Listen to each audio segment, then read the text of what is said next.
Hello, welcome to the Ghost of Harrenhal. My name's Simon. And I'm Mackelly. Thank you for joining us for episode 100 of our chapter-by-chapter book review of A Song of Ice and Fire by George Martin.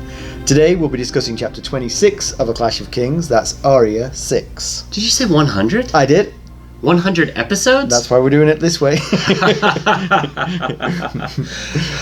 Well, in a second we'll explain about that, but what we're going to do, like what we always try to do, is chat about the chapter and try not to spoil any future plot points for you. And hopefully we're going to provide you some entertainment along the way, although this time the entertainment might not be what we normally try to provide. Yes. You will discover that all these things that you think we've got memorized, we just read. We'll summarize what happened, discuss our thoughts on it, provide some useful background, compare it to the TV show, indulge in a little pedantry, and cover some relevant news and listener correspondence. Be sure to check out the show notes. They'll help you in particular if you're not reading along. Alright, so we're doing this live. I mean, not live, I guess, but uneditable. So yes. Any mistakes are staying in there. So we've got our notes down here. So if you see us looking down, that's where our notes are. So we're going to be doing that a lot. And honestly, I'm used to talking to the mic, not to the camera. So even when I'm not looking at my notes, I'm going to forget to look up there. So hopefully this is interesting for you all. It's certainly going to be interesting for us. Painful. But it is exciting to be doing episode 100, that's for sure. It is 100 Well, episodes. somehow you've managed to leech out a bunch of notes for this chapter, even though this chapter is pitifully small. I have a tendency to do that. You do. Verbosity is your keyword. So if you hear us going like this, let's just skip that. Skip that bit. That's because I write down every thought I have in my head, I write down on the sheet. That's the bit that usually gets edited out, but you'll hear it this time. Alright, let's get down to business. How did we leave Arya? Last we saw of Arya, she was leading Hot Pie in a daring attempt to rescue Gendry from the clutches of the evil Gregor Clegane. Hot Pie was utterly useless and got them both caught. Under questioning, let's be honest, Hot Pie revealed the whereabouts of the injured Lommy and no longer tearful Weasel. Rather than carry Lommy, the Lannister men ran him through. Weasel, on the other hand, fled before they got there, so she's in the wind. Alright, why don't we give them the summary of this one? Okay, this should be interesting. Mm-hmm. Well, Arya, Gendry, and Hot Pie, and a host of Riverrun villagers, are being held by Gregor Clegane and his men. The scene is not so great. Daily, individuals are called upon to answer questions about the whereabouts of any hidden treasure, the disposition of Beric Dondarrion's forces, who aided him, which direction did he go, and when did he leave. Nobody has anything useful to offer, so the questioning always ends with the questionee meeting their maker. Various people try tactics to stay alive. One guy talks of his son fighting for Joffrey. He gets killed. One woman gives herself to the soldiers. She gets killed. One woman offers all the intel she has to protect her daughter, and that didn't work either. Nope. The misery is pretty much complete. Yeah. Eventually, the remaining prisoners are marched north to Harrenhal. The young men are all killed. Only the women, the old, and the young are taken. And Gendry only survives because they need blacksmiths. Arya's gender is also revealed for all to see. In the dark storehouse, she could make water in private, but on the road, the gig is up. Hot Pie is astonished. Nobody else even notices. She's lost all self-belief, and Needle too. As a prayer or a self-affirmation, she's taken to listing the people, quietly, she got a bloody lip for speaking earlier, who have been responsible for killing people that she cares about. So Raff the Sweetling killed Lommy, Armory Lorch killed Yoren, Meryn Trant killed Syrio Forel, the Hound killed Micah the Butcher's Boy, and Ilyn Payne, Joffrey, and Cersei are responsible for her father, Desmond, Fat Tom, and even Lady's death. Right. So they've got a whole pile of heads. She throws in the Tickler too. He's the interrogator and torturer of the villagers. She doesn't indicate what she'd like to do with this list, but she's not making them it's not her Christmas card list, that's for sure. That does seem like a safe assumption. Yes. The villagers have to keep pace with the mounted men. Failure to do so is death. They complain of their lot when Gregor Clegane tells them to obey, serve, and live. They were already doing that. The villagers who did meet Dondarrion said that he took supplies from them, but at least he was nice about it. And he left them some IOUs, which is possibly helpful. Better than nothing. Yes, right. Some point out that the piece of paper, you can't eat that. No, you could. It would lose lots of its value. Right, yes. One man says that the old king wouldn't have stood for this, but Arya is wrong when she thinks he means Robert. The villager longs for the days of Aerys Targaryen. Upon arrival at Harrenhal, the prisoners are roughly bathed and then assigned work. Arya says that her name is Weasel, the first name that comes to her. She was destined for the kitchen, but she asks for the stables instead, hoping to ride out of there. After a strong smack in the mouth, the women deciding her assignment, changed the plan and sent her to a man named Wheeze. So she's called herself Weasel, and she's working for a guy called Wheeze. Wheeze is a heavyset guy who loves his middle management position and demands perfection from his staff. He has a carbuncle on his nose and claims that he can smell defiance and stubbornness, but all he wants to smell is fear. Do you think his official title is assistant to the regional manager? Possibly, yes. So, the 100th episode, we're in Harrenhal. Yes, how perfect. We're home. Yeah. We're finally home. It's fitting after 100 episodes. So this episode ties Arya back up with Tyrion at 6 so far in POV chapters in this book, and they've now doubled the second, the third and fourth place, which are Jon and Bran both still have 3. Has there been anyone else? Oh, there's been Cat, hasn't there? There's been Cat, Theon has got 2. And Daenerys, of course, yeah. And Davos has 1. Sansa. Oh yeah, Sansa has like 2. She has 2, yeah. Maybe, I think she might be in that 3-way tie for third. Basically, you get an opposite perspective of the war from Tyrion and Arya. The book's called Clash of Kings, so you see the war from the high level of the hand of the king, him, and not just him, but Tyrion is involved with all the high level decisions being made, and then you've got Arya, who's in the mix of the realities of the war-torn Riverlands that are the effect of all these decisions being made by the highborn, by the kings.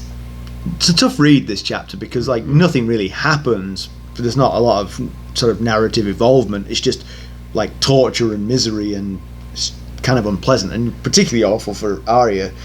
She had been riding slightly high on the belief that she was a water dancer, and the training had given her an edge over what she refers to as the sheep, meaning the other people who've been captured. But she realizes that she's absolutely no better than them.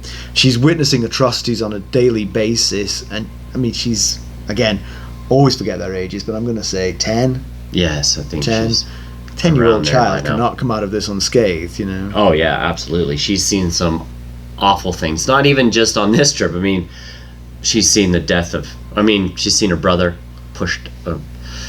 she's seen her brother fall from a tower. She didn't see him fall. Right. She saw the after effects. She knows that her brother has fallen from a tower. Yes. She's seen her friend Micah be killed in cold blood. Lady died for no reason. She was there during the sack of the Tower of the Hand when the Lannisters took out Ned. We've also seen just some generally terrible things in this book, like what the Dothraki did to the Lazarene, just because they were on the wrong side of the river. But this is new level stuff. We haven't seen this level of torture. I did think when I saw the word Lazarene in the notes that you were going to be completely wrong. I was going to say no. I'm pretty sure Arya did not see any of that. She hasn't made it to Essos. About. But it is, and it's particularly pointless, the torture, because they're not getting anything useful from these people. Nothing. Yeah, sure, some of them have met Beric Dondarrion, who came in, took some supplies, and left again.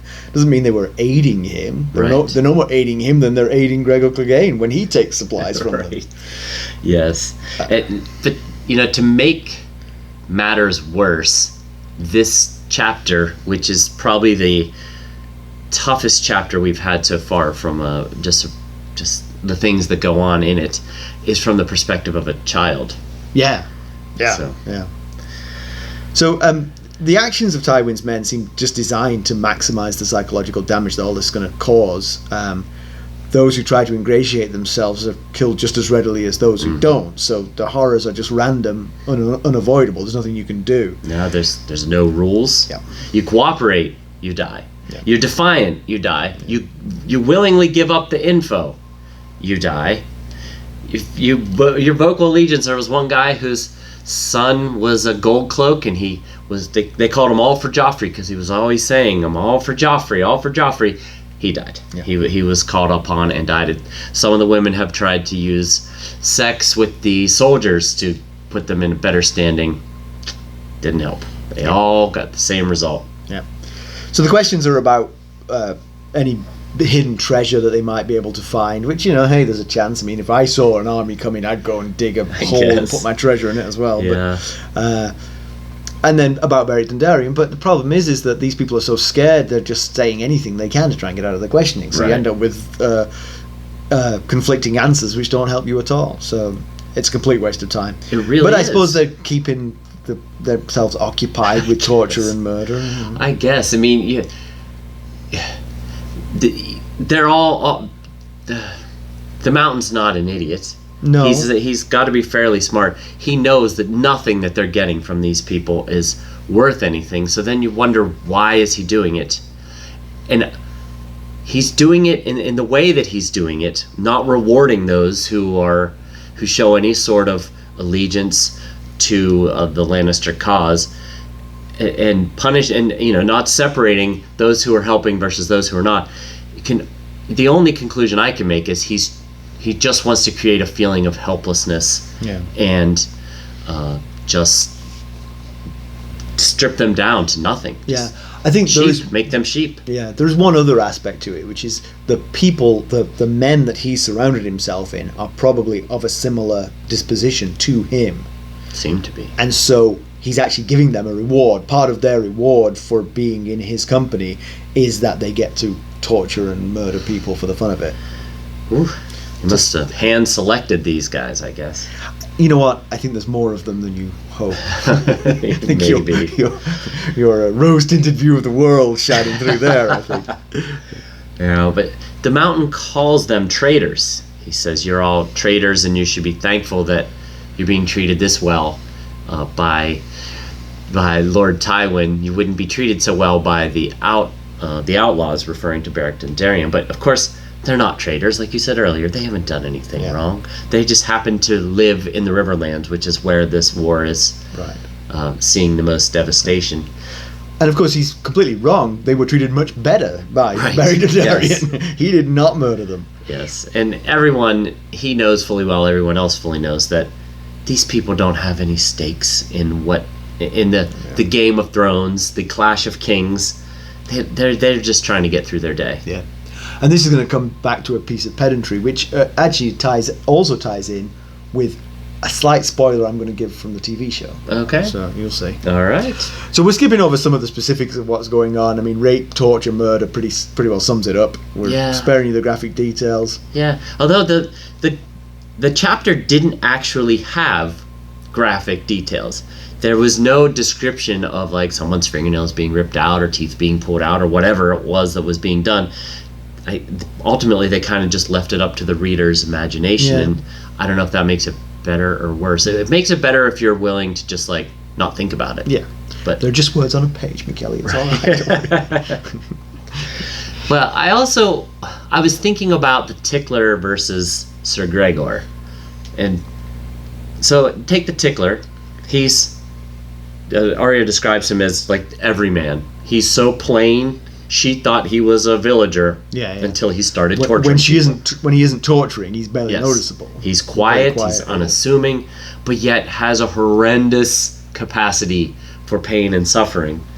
It's always the quiet ones. Yeah, I guess so. And then we've got the Mountain, who's huge and intimidating, and we've seen him physically carry out terrible acts. I mean, what he did to his brother, permanently scarring his brother by pushing his face into the fire. We saw him kill Sir Hugh with the lance, and we know what he did to Elia Martell I guess she's still Martell. Well, we know who you mean. Yes, Elia Martell and her children. But yet, he sits by and doesn't do anything. He doesn't get involved physically in any of the torture. Yeah. The Tickler handles all of that. Yeah. Just something I noticed. So Arya sort of discounts the training she's had as a water dancer. She thinks she's not worthy of it. She thinks that she actually specifically thinks Syrio Forel wouldn't have been captured like this But she's completely wrong. Yeah. He would have been. If he'd been tied up in this, he would have been caught, he would have been captured. And in actual fact, that's precisely what happened to him. Right. He did get caught up in this a little bit, and he was killed. To Yes. the best of our knowledge, he was killed. So the skills don't make you superhuman, Arya. They just improve your odds, you know. Right. Yeah. I mean, if he had been with them instead of Lamy, if it had been Syrio, he might have taken out a few along the way, but eventually they would have gotten him. And based on the demographics of who's alive and who's dead at this point, he would have been killed. Exactly. Sure. Yeah. So at the end of the last chapter, Arya lost Needle. It's now on the hip of a soldier whose name is Polliver.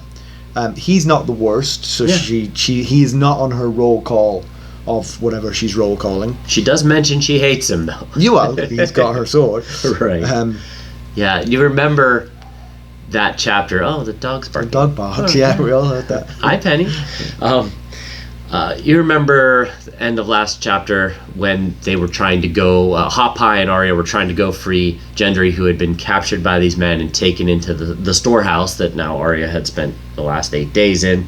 And of course, Hot Pie blew their cover. Arya went charging at the men and got knocked to the ground and punched, and then Needle was taken. It's a little bit confusing because she says that she tried to bite Chiswick. Is that how you would? That's how I pronounce it, Chiswick, yeah.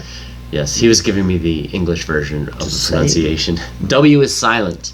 Oh, she mentions in this chapter she tried to bite Chiswick, and in the description of that chapter, it says the man that took Needle from her is the one she tried to bite. But yet Polliver currently has the sword, so maybe mystery as to how that sword moved to Polliver. Yeah, might have been dicing or something. I don't know. But it probably is for the best, because she even thinks this as well. She thinks it's probably for the best they took Needle from me, because if I had it, I would have tried to stab Gregor Clegane by now, and he would have cut me in half. Right, yes. And she also, when she gets slapped by good wife Hera, I think, she thinks she wouldn't do that if I had Needle. And she probably would have brandished Needle and end up getting herself killed again. Yeah, so it is probably best that she doesn't have Needle. She may need to take a trip north of the wall if she's going to get killed this many times. Yes. So the Lannisters have taken everything from her: her father, Yoren, her friends Micah and Lamy, her home, or at least it's denied to her at the moment, her hope, her courage, and Needle too. So that list that she has is primarily filled with Lannisters and Lannister loyalists. Yes, no doubt as to why that is. Yeah, she describes being left with like a feeling of nothingness. She said her house sigil is a direwolf, but she thinks of herself as more of a sheep right now. And then she physically doesn't even get to call herself by her true name. She's currently now calling herself Weasel. So, those things take a toll on you.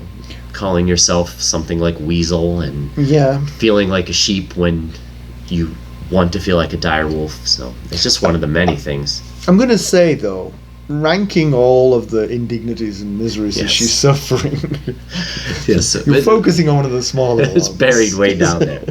Yes. But as far as Needle goes, we know she mentioned in one of the chapters in this book that it might be one or two, she misses Jon the most. Right.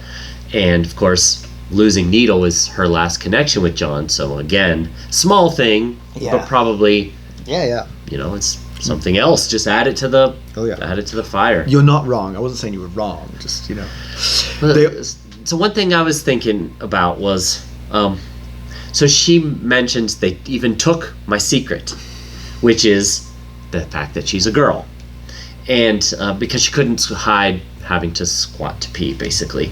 And we had talked last chapter that that's not the big deal secret. That people find out she's a girl. Okay, so what? No one ever said she had to be a boy. Right. Only Hot Pie was shocked by this. But then her saying that got me thinking about her bigger secret, which is that she is Arya Stark of Winterfell. And I was wondering... We have to remind the listeners of that, because they know. For them, it's like not a secret, it's just common knowledge. But yes, in the book, it's a big secret. So the question is there an advantage at this point to announcing who she is? Because it's based on the description we've gotten of life in that storehouse for 8 days. It is just random luck that she wasn't killed. And the Lannisters have the person they're looking for. They just don't know it. Yeah. So I saw this in the notes and I started thinking about it a little bit, and what I came to the conclusion was it is the very last card that you play. You play that card, but only at the very end. If you're chosen to meet the Tickler one-on-one. Exactly. If the Tickler picks you out, yes. you sit through a couple of questions and then you say, before you kill me, just want to tell you something. Just need to tell you something. This might change how you feel. But in the about meantime, you keep that you're right. I mean, as hidden as possible. If she mentions it, she's secured her safety at this point. Right, her life for now. She will be taken directly back to the Red Keep. If they believe her. Yes, right, if they believe her. And there's no saying that they would. There's no reason to believe that this random girl. Right. But it might cause them to hold up, at least, for a little bit. But I wonder if there is enough suspicion. I mean, there were gold cloaks sent north to find her. Yes. No, there weren't. They were sent to find Gendry, right? No, that's you're mixing TV and book. We were just having a conversation before we started. So they were looking for her. So the word of that should have spread through Tywin's army that they are looking for, that Arya Stark is in the wind. So here, at least someone who hears it when she says "I'm Arya Stark" would be, weirdly, she is missing. Yes. So maybe. Well, so you're kind of right though, because the gold cloaks that they ran into were looking for Gendry, but we know that Tyrion has just last chapter had a thought of hopefully Jacelyn Bywater finds Arya before the Starks discover we don't have her. But that's in King's Landing. He could still be looking in King's That's Landing. where Jacelyn Bywater, because he's head of the gold cloaks. They're not. So they are looking for Arya, but maybe not the gold cloaks that they've already run into. It's the kind of garbage we would edit out. If Well, it's in. So, where are we now? There's an older villager who longs for the time of Aerys Targaryen. And we talked about this in the very last chapter, that Illyrio Mopatis talked about the fact that the small folk longed for the return of the Targaryens. And we thought he was blowing smoke at the time, but that's 2 chapters in a row where we've been reminded of the fact it might be true. Right. At least partially true. Yeah. Yeah, the poor old villager, the description is so... one of the soldiers over here, he says something about Aerys Targaryen too loud, and the soldier comes over and hits him, and the description says he lost both his teeth. Oh, man. Yes, the last chapter when we were talking about it was because the Begging Brothers had... Cersei had them arrested for talking about things such as the Lannisters being punished because they killed the rightful king. But he's talking to a lady who offers an alternative sentiment. She spits 3 times for the Lannisters, the Tullys, and the Starks. Yes. Not the Targaryens. I think she's sewing a dragon into her socks. Just so you know. I was thinking, probably it could be split 50-50 there. You get 2 different versions, but, it's very possible they just don't care. I think she didn't care, that's for sure. All right. Yeah. The same lady or a different lady says that Beric did them no harm. We've mentioned that, which is drastically different from what the Lannisters were doing, no matter what Gregor may claim. Right. It seems weird to launch a PR campaign to these people. Right. Really. As they leave a string of dead bodies behind them. Some of the things that they described doing in this chapter, not nice. I mean, just horrible. I don't even want to go into it, but the fact that those who have met Beric and now are meeting the Mountain, the fact that Beric didn't treat them like this in some way leaves an impression on them. Yes. They would Hearts rally. and minds. Yes, right. They would, secretly, obviously, at this point, rally behind Beric if given a choice here. So Arya's canticle of the names that she wants revenge on, but I mean I don't see what she wants other than maybe to give herself a sense of purpose and drive. I think that's the only thing that could be. Because I think because of how unstructured this environment is, no one knows what the right thing to do is. because everything that they try to do hasn't worked. Right. I think it's really hard to find a sense and a sense of meaning and purpose in this environment of just random execution and torture. Just not sure it's healthy for a young child to be making a list of hated enemies. I agree. Yeah. It feels like a prayer. I mean, she says that it feels like a prayer to her, that there's no gods on this march, and so this is basically a prayer to herself, I guess. It more felt like a ritual. Yeah. You know, like a mantra to focus on, to keep saying, focus on this list of people that you hate. That's one thing they can't take away from you, is this list of people that you hate. Right. It's your personal thing. And the TV show, you mentioned this to me before, the TV show sort of foreshadowed this when Yoren talked to her about his desire for revenge against the guy who killed his brother. Yes. And this sort of like, in the TV show, she latched onto that, and that became the germ of this list. Right. But here, she's just come up with it by herself. When I read this part in the chapter, I thought, oh yeah, she got that from Yoren. And so I went digging, and I went through all of the chapters leading up to this, could not find it. And I was like, I know it's said somewhere. I know it. Then I remembered, oh yeah, that was a comparison to the TV show. Yeah, sorry. It trips us up all the time. So they arrive at Harrenhal.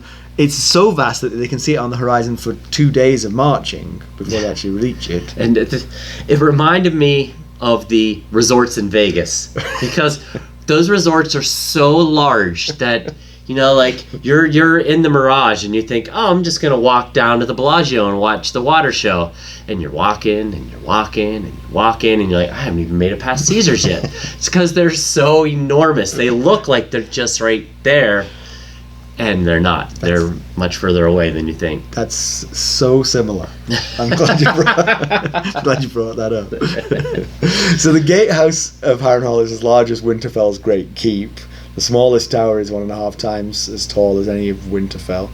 But they are all grotesque and misshapen from the Dragonfire. Right. And actually, just to mention the TV show at this point, I thought they did a really good job in the TV show of showing this, because they made it look really scary, like sort of like ghosts would live here. Okay. You know? Yeah. And it's funny because I didn't remember it, because I remember the scenes inside Harrenhal, but I didn't remember the sort of vista. Okay, right. It was only kind of brief. But what actually happens is Hot Pie, Gendry, and Arya sort of take a moment out and look at the place and start talking. They have a conversation about ghosts and things like that. Right. And all the while they're looking at this amazing backdrop of Harrenhal, and it looks very good. All right, special effects, well done. They did well. Yeah. Now, so the prisoners are kind of almost looking forward to getting to Harrenhal, because it's their final destination anyway. When you're on a death march, right. You really want to get there. Want to get on with it eventually. But Arya, of course, is not so thrilled with the prospect, because she recalls stories from Old Nan. Where go somewhere miserable, there'll be an Old Nan story. It's true. Yeah, right. John was thinking about it recently. Yeah, she thinks about an Old Nan story where Old Nan said that the mortar used to build Harrenhal was mixed with human blood, and of course that the dragons burned the whole place down. Now this is not the first time we've heard reference to dragons burning down Harrenhal, but to my understanding, it was only Aegon and Balerion that actually burnt down, or it's still up, but set fire to Harrenhal. I guess I could be wrong, but I'm pretty sure it was just no, I believe you're correct. I think to the small folk of Winterfell, of Westeros, it was dragons. Dragons, yeah. Yes. One, many, it doesn't matter. Right. Dragons did this. The kitchens would have been a good place for Arya, but she talks herself out of it. Yep. Yes. Yeah, it's one of the good wives, I think they're called. Yes. Mentions that it's warm and there's plenty of food, and it was, would have been a really nice place for her, but she can't hold her tongue. Yeah. So instead, she's off to meet Wheeze.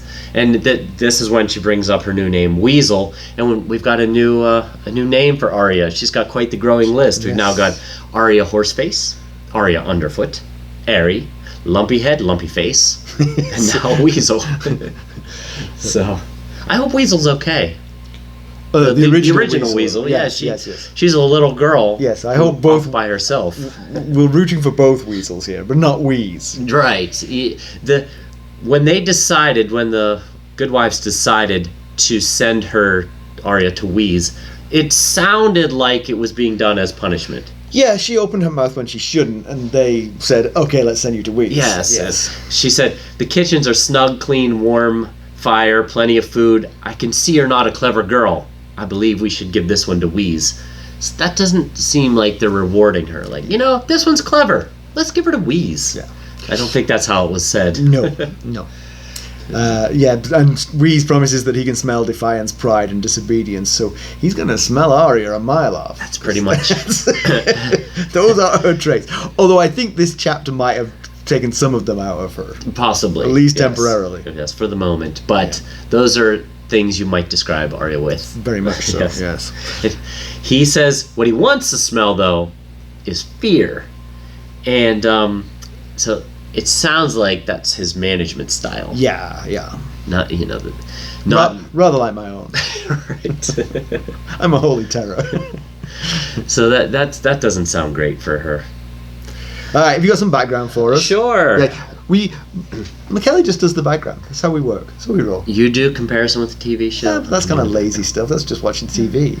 I like doing the historian stuff. I enjoy it. Good. And so we've mentioned this before, I think, on a show or one place or another. Oh, I think we were talking about it on the Discord server, actually. I try to steer clear of the TV show because it mixes him up all the time. All the time. And so if I just don't pay any attention to the TV show at all, I can try to be like straight on the book. But now there's like second degree infiltration of the TV show because you hear me talk about it. True. And now you get confused. Yes. Yoren and his brother. Doesn't exist. I don't know what you're talking about. One. Anyway, so here's some background for you. And you're going to see how much I read. You're going to see Simon drink water and read ahead. So we've talked about Hair in the Black, building Harrenhal and believing that it was impenetrable, only to learn that dragons can fly very high. I feel like he should have known that before he built it. If he knew there were dragons coming, he might not have made such a statement. You know what he could have done? He could have built it deep. That would have been much more dragon-proof. Yeah, that's a good point. But we've also talked about the burning of Harrenhal by Aegon the Conqueror, and I believe just Balerion, but whatever. Could be wrong. We believe you, not the citizens of Westeros. So what happened after Balerion's flames finally died out? Have you ever wondered that? The rocks cooled? They did eventually, okay. Yes. Well, King Harrenhal and all of his sons were killed in the attack with Balerion, which we learned in this chapter. So Aegon needed someone else to call Harrenhal home. It's always being passed around this place. It is, more than most other places, that's for sure. So he turned his eyes to Sir Quentyn Coherius, his master-at-arms at Dragonstone.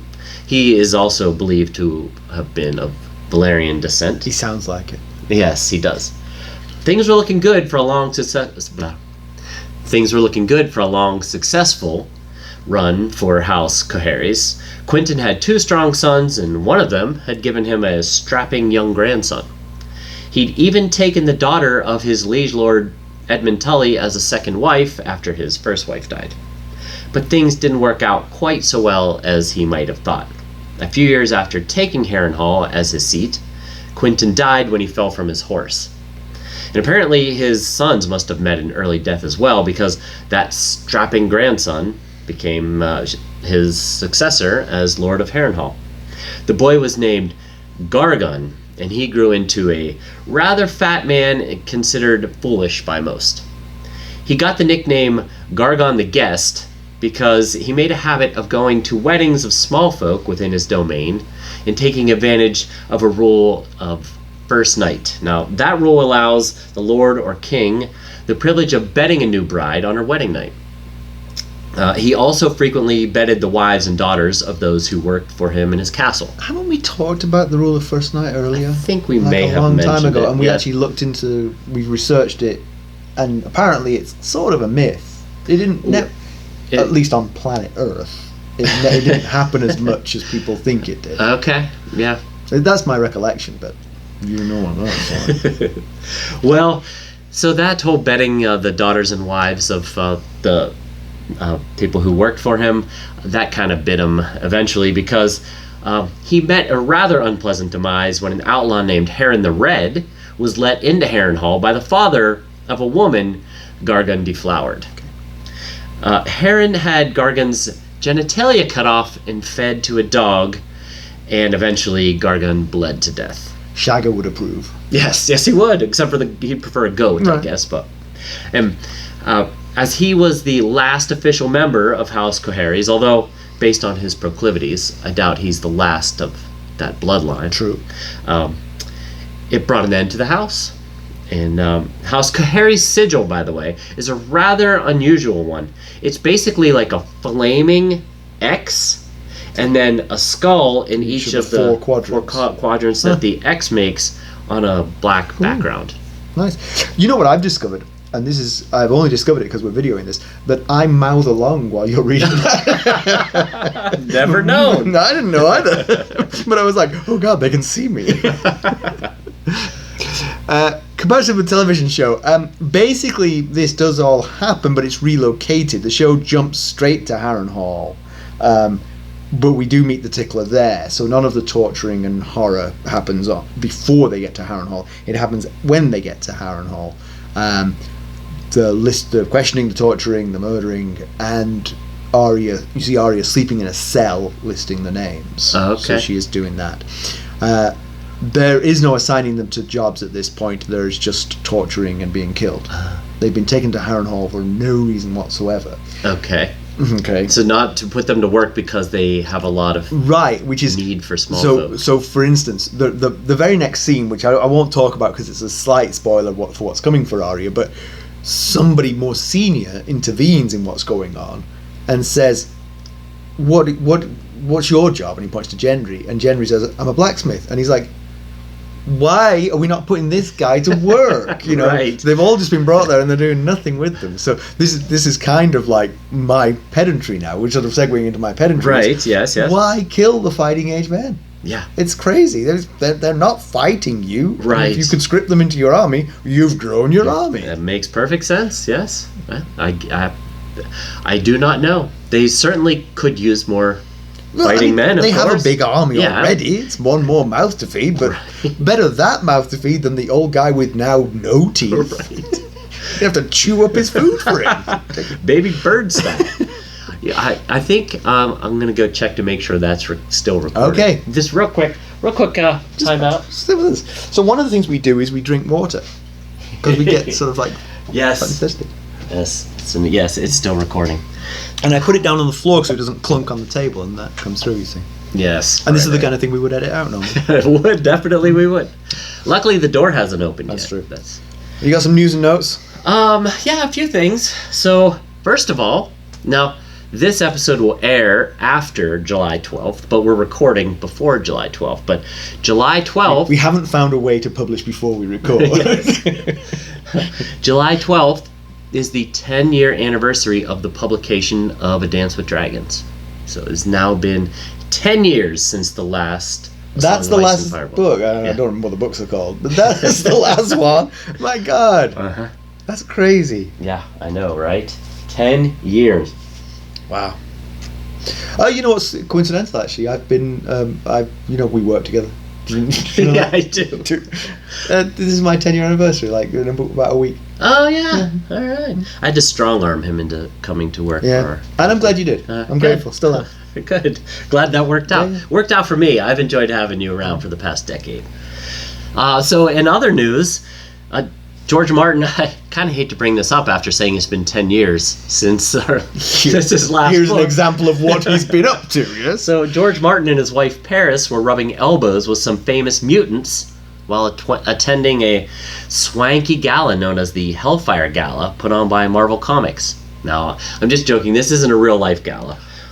Martin's not putting Winds of Winter writing on hold again to attend this fancy soiree. Not to attend this fancy soiree. Right. Yeah, probably for something else. Something else, yeah. Certainly.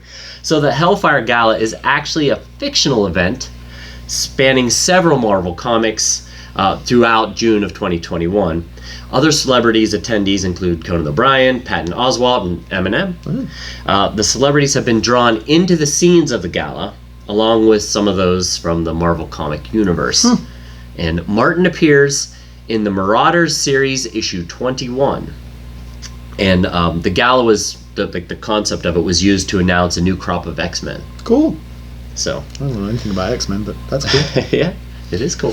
So you wanted to churn out some statistics, I believe. Well, at our 50th episode, Okay. we gave you we dropped a few digits. I remember we that. gave you a few Yes. numbers. So I thought, being that this is our 100th episode, I would update those numbers. Okay. So at our 50th episode, we had listeners in 78 countries in 820 cities, and at the time, Chicago was the tops in the world as far as listeners go, followed by Dallas, and internationally, Islington, England. It's London. It's part of Okay. So basically London, followed by Stockholm, and Forest Hills, Michigan. Rounded out the top 5. I didn't go. It's not that international from here. It is to everybody else. I realized, yes, that. Anyway, I did not do a top 5 this time, but for our 100th episode, we now have listeners in 116 countries and 2,448 cities. That's pretty sweet. Yes. And Dallas, Texas is tops in the world. Thank you, Dallas, Texas. Thank you, Dallas, Texas. Followed by Columbus, Ohio. Huh? And top international, Dublin, Ireland. Oh, yeah. Followed by London again. Okay, the Islington again, yeah. Yeah, So the same little coterie in Islington. Thank you. Well, that's great. That's really good. I didn't realize that's way more than I thought. Yeah. That's awesome. Thank you all for that. Yeah. That's really cool. Yeah, I mean, I'm going to just go out of order here. Yes. So, while we're talking about that, I just wanted to thank you all for coming on this journey with us. We've had a great time doing it, and all the positive feedback we get from you all just makes it a lot of fun and keeps us going. So thanks a million. Absolutely. Every time we hear from one of you, it really does mean probably more than you think it means. Yeah. Every time someone paints a picture. Yeah, did you notice? That wasn't an accident. Yes, I mean, just when you reach out, it means a lot, and we greatly appreciate. We know there's a lot of podcasts and a lot of listening choices, and the fact that you take your time to listen to us. To these bungling amateurs. Although I've got to say, actually, we're pretty close to the end here. Yes. We have not, apart from when you got up and walked over there, we have not messed this up one time. My fear was that I get over there and it had stopped recording, like the battery died or On something. that subject, let's get this. Let's wrap it up. Wrap it up. So, the march to Harrenhal, the total sense of helplessness, the random pointless torture. Kids are resilient. They are, but I mean, this is some pretty severe trauma. Yeah. This alone is something that could change who she is forever. I mean, you just add to it the loss of her family, security, food, shelter, everything that she's suffered up to this point. I mean, tough situation, very tough. Well, at least she has reached the comparative safety of Harrenhal. Well, assuming the ghosts aren't the worst thing to be worried about. Probably the only silver lining of this chapter. She is resourceful and smart. She probably will navigate being a captive servant better than Sansa. Yes. Always compare those two. Good point. Yeah, although the final line from Wheeze of "All I want to smell is fear" doesn't bode well for how she's going to be treated anyway. Like all bullies, he's just afraid himself. Yeah, that's right. Could just be all talk. Yeah. Punch him in the nose and put him run right away in the crying. carbuncle. That's right. How do you think his nose got that way?